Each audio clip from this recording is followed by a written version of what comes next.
These are some of the toddlers who have already benefited from the government's free childcare scheme.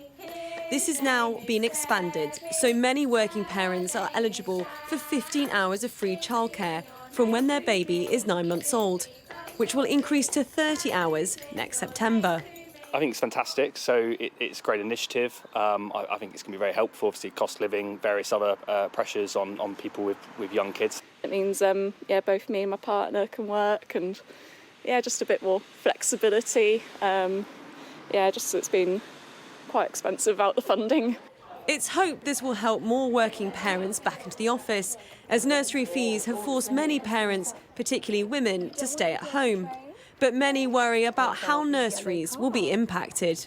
In order to deliver this free childcare in England, the Department for Education say an extra 40,000 nursery staff are needed, and the early years providers need to create 84,500 new places, all by this time next year. At this nursery in Berkshire, the demand for places was already high. So when it was announced that the free childcare scheme was expanding, they needed to open a second site. There are no spaces at the moment. There are internal waiting lists, external waiting lists. There are no qualified nursery nurses are struggling to get people in the sector.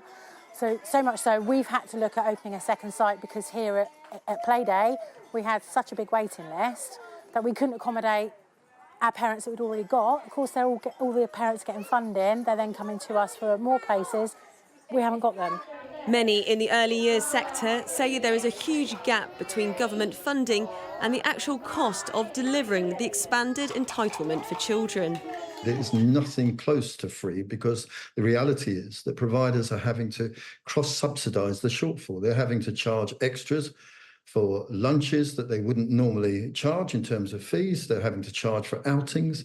They're having to charge for nappies. They're having to charge parents who do not qualify for the so-called free entitlements at a higher rate to cross-subsidise shortfall. While the expansion of the free childcare scheme is being welcomed by working parents, for those on the front line who will be delivering it, there's a big challenge ahead. Alice Porter, Sky News.